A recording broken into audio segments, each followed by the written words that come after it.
Welcome into Cincinnati Bengals Talk. I'm James Rapien, and happy to have a conversation about, well, a guy that you're familiar with, Joe Burrow, and a new book called From Bulldog to Bengal by Scott Burson and Sam Smathers. And they're both joining us now right here on CBT.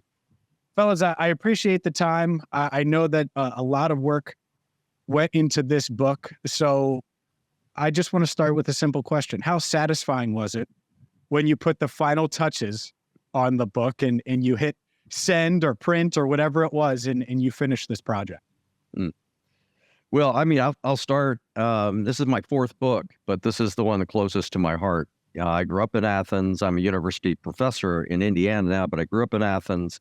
My dad was the first city recreation director in Athens. And that was, I go back often. It's a sacred story. Football started, youth football started kind of under his tenure, Saturday morning youth football under his tenure. Then it went away for a while. There was concerns about head injuries. And then Sam Smathers here, my co-author, helped bring it back. And so Sam was great to work with, a very satisfying project. The Burrows, his parents kind of reviewed every chapter as we were reading it. So very satisfying. But this is your first book, Sam, so I'll pass it on to you. How satisfying was it for you? It was, I didn't know what I was getting into. Like I said, I never read, we joke about this. I hadn't read 5 books in my life. I'm not a book reader type person, coach, but I do read a lot of articles, a lot of magazines and such. But when he said it was done, or my youngest son, who does read a lot of books, said, "Dad, you're a published author." I said, "What?" He said, "Well, it's going to the printer. You're a published author now." I said, "Okay." I didn't realize that. I don't know what that means. Okay. Yes. Okay. All right. But no, to see it, go to the author. And when we came out, we went down there, Wilmington, and, Orange Fraser Press did a wonderful job with the book. Sarah and her mother but the whole group. And I was took back on, how, what this means, and how, so yeah, I'm pretty satisfied. And we just got home from a 2-week trip, my wife and I, and one of our stops was in Baton Rouge, which I've never been. And it's funny down there, Jimmy called the assistant AD and got us a personalized, tour of the stadium and the facilities. And Greg Stringfellow, great guy, he took us everywhere. And we went to Barnes & Noble, LSU, went down there and was walking around in there. And the guy asked, "Hey, anything I'd help you with?" I said, "Yeah, I'm looking for the, Bulldog to Bengal, the Joe Burrow story through the items." And he kind of, Terry, I wasn't looking at him. I was looking at these other books. My wife said, "He's looking at you and his eyes are getting big." And I said, "Well, I'm Sam Smathers, co-authored the book with Scott Burson." And she said his eyes are like this big. And so it was like, yeah, we know you are, So it was like that about 3 or 4 different places down there, we went. But it's pretty satisfying, James. I'm telling you what, I don't know if that's your first book or not, but it's pretty cool. Yeah. I mean, James, I would add, that's a perfect word. That was a word that was in my head as I was writing it, because I wanted the people of Athens and Joe Burrow fans and Bengals fans and everybody who follows him to be satisfied. And that's what I was thinking as I was writing it. As you finish the book, put it down, you want a feeling of elevation and satisfaction. And I hope that's what people get from the book. And you can get the book right now at Amazon or wherever you get your books. As far as the Joe Burrow story, obviously you're both from Akron and interacted or known people around Joe his entire life. Does his stardom surprise you now, like when you think about it? Because what he wears is an article, is newsworthy. What he posts on social media.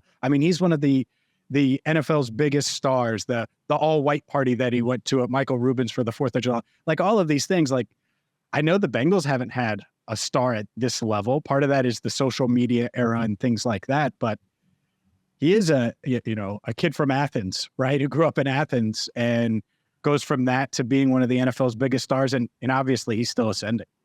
Yeah. Sam, you've known him since 2nd grade. Take that one. Yeah. It didn't hit me until about a few months ago. I was watching something on NFL Network, and it was about Kenny Stabler and great quarterbacks and this, that, and the other. And I'm like, and I grew up, watching Kenny Stabler and Fran Tarkenton and, Terry Bradshaw and they're talking about these quarterbacks. And I'm like, wait a minute. Joe Burrow's in that elite group. I'm thinking, holy smokes, did it?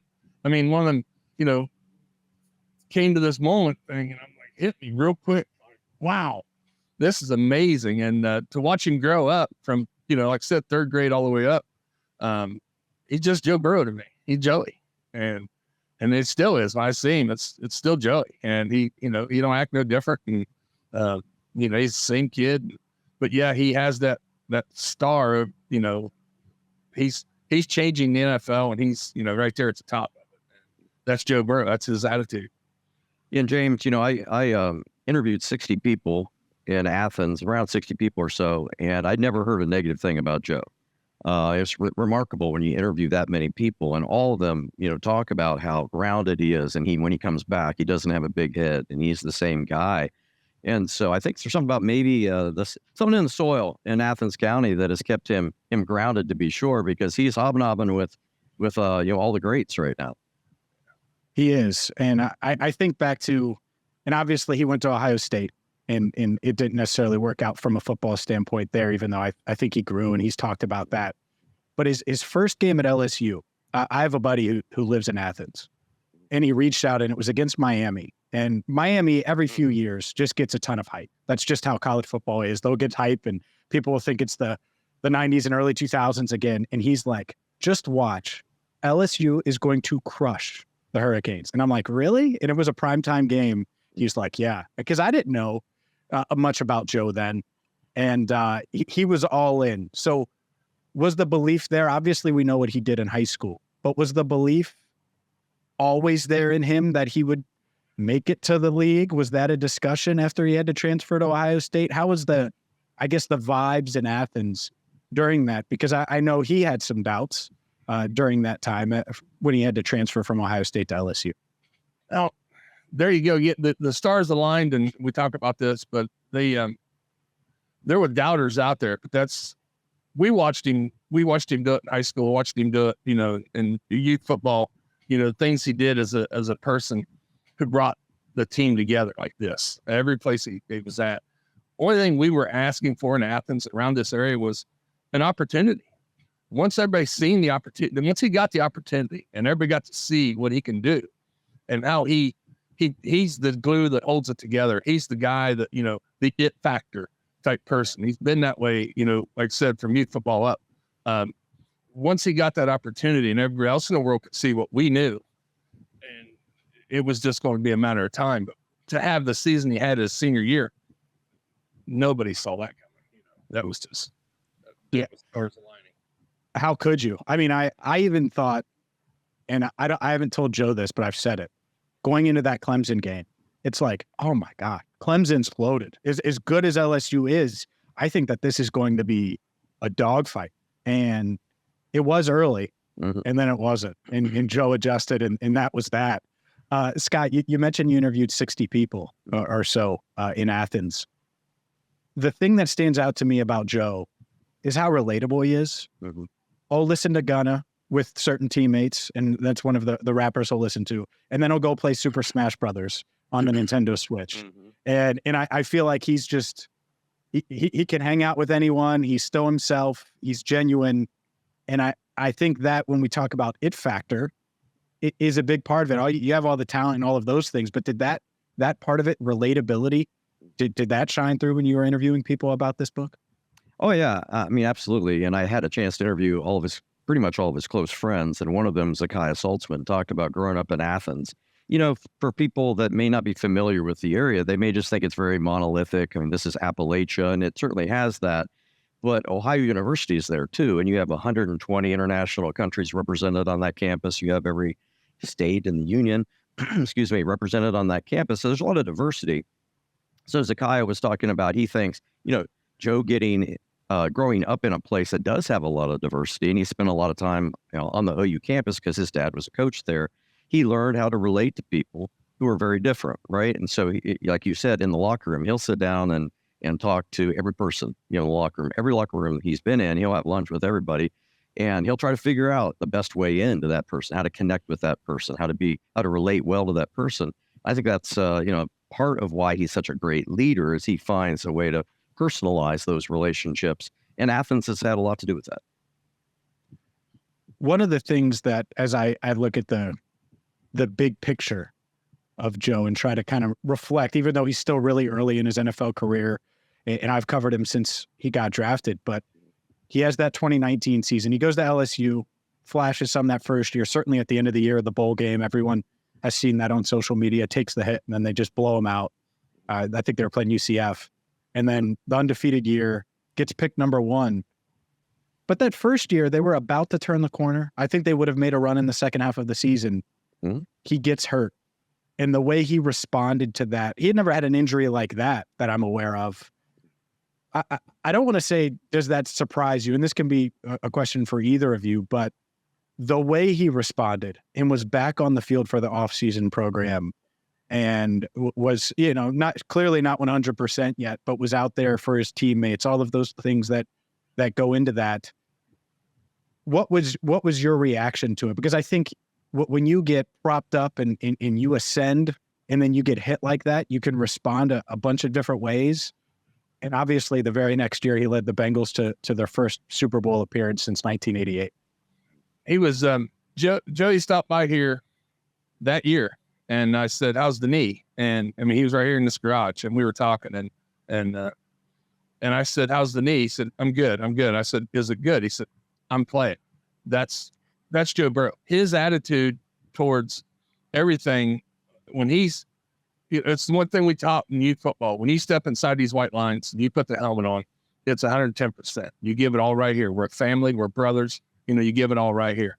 And some kids at that age, can't do that. And that's fine. It's I tell them we're having fun. This is about having fun, enjoying the game. And so we took a lot of losses because of the way we coached, the way we was getting kids in, the way we was doing things. That's not his repertoire. I mean, losing is not, he didn't like losing. And, but every time he's on the practice field, from all that age all the way up, and you could see it.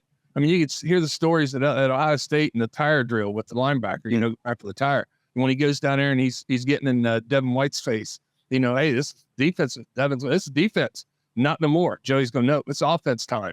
And he's pressuring, hey, letting everybody know I'm here to work hard and make us all better.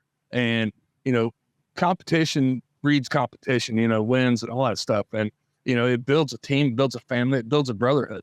And that's Joey. And I mean, so when when you say he came back and, we didn't expect anything different, and nobody else should. I mean, he knows if he wasn't ready, he wouldn't go. But, even last year with the appendectomy and all that, could he have set out a game? That Pittsburgh, maybe could have, but that's not Joe Burrow. I mean, he threw the picks, he did that. We live and learn, we move on.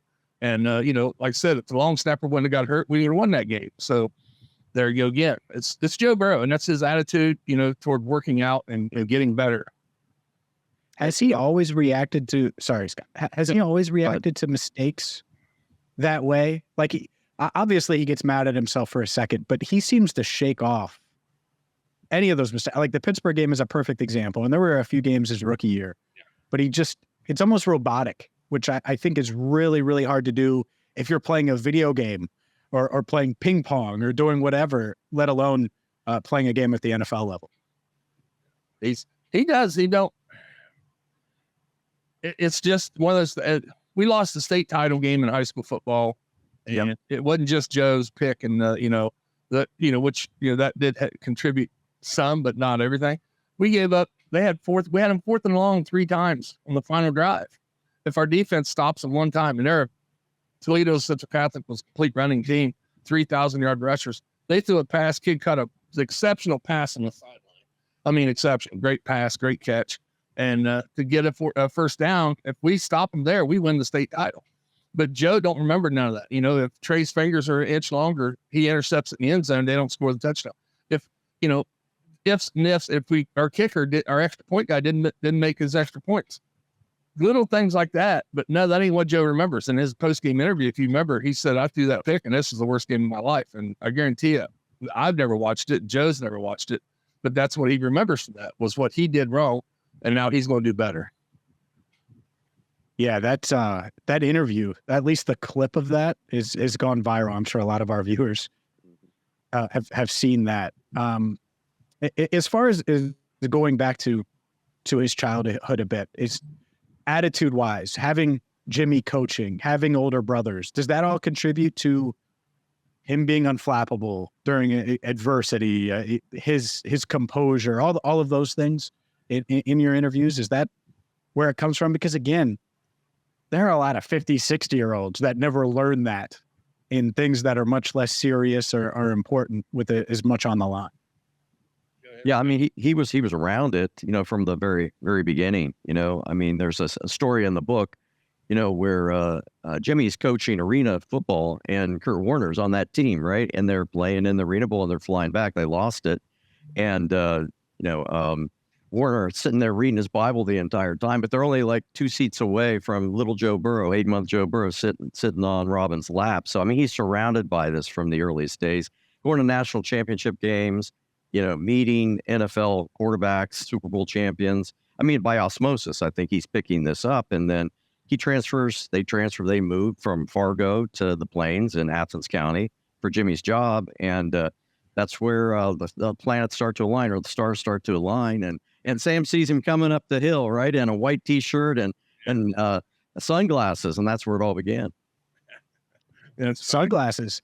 Yeah. His fashion. So his fashion started early. It did. Second grade. Third grade. Yeah. Third grade. Yeah. Yeah. We had football camp, and my assistant coach, Heath Bullock, he's going, "Here comes your next quarterback. Here comes Joe Cool. Look, he's got the dark glasses on, looks like Snoopy, and he has the white shirt on and the Under Armour shirt. He comes walking up the hill and sign up, register." And Heath's going, "There's your next quarterback. Here's Joe Cool." I'll come find out his name's Joey. It's like, wow, that's pretty cool. Then turns out, yeah, kid's pretty good. I mean, he's got skills in third grade, and but like Scotty said, he's been around it. He's been, his dad, his brothers, he's been to, national championship games, with his brothers. He's been to, arena championship games, but he was 8 months old, but still, things like that, he's watching his dad do film, I'm sure, at the house when he was little, and playing with his brothers. It's just those type of things that, you feed off that, you catch a little of this, and, his family, I attribute his mom and dad to, his demeanor and his, his attitude to this day. We try to give a little bit, here in Southeast Ohio, but, good upbringing from his folks, Robin and Jimmy are, I owe it all to them, for how he's turned out and how he handles all this pressure and how he handles, being just Joe.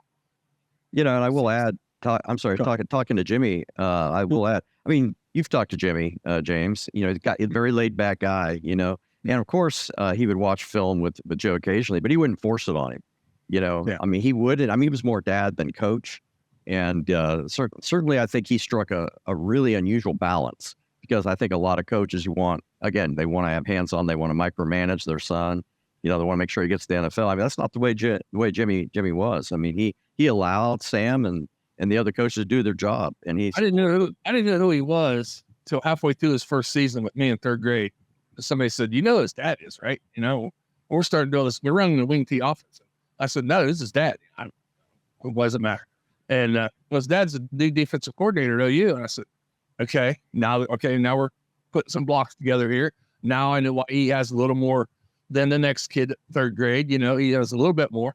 And but like I said, we went to shotgun wide double shot slots, same offense he's running now in fifth grade. And we had the Lerman twins and this, that, and the other, who were tall and had to have their birth certificate every game we played, and this, that, and the other. So, but I said, Joey, if you're going to throw it, I said, throw it high and outside where only they can catch it. I said, 3 things happen when you throw the football. 2 of them are bad. I said, so I don't want the 2 things that are bad. I want that reception. And we just taught him basic plays: flood the zone one side, roll out to the right. Had my our former football coach here at Athens, Les Champlin, come over at a practice. I said, work with me some drills. I'm a defensive guy. I'm not I said, this kid can throw, and I want him to, get the footwork and get the stuff down that I can work with him every day on, in 5th grade and 6th grade. And so he came over to practice once, and we went over a few things. And so we implemented that every practice, and, what to do, how to warm up, footwork, and, stepping and your step drops and all that stuff. But, yeah, so, yeah, it was a fun ride, and it still is, type thing. And, And I tell Joey, everybody knows that I'm a Browns fan, have been my whole life. And so, I'm a Bengals fan, and I never had, purple was our worst color because our arch rival up the road, Logan, was purple. And so we hated the color purple around here. Now there's purple hanging in this garage in the dog pound. And because of LSU, right? LSU purple. Yeah. On gold LSU, the Tigers, yes. And go Tigers. So wherever Joe goes, you're going to be a fan.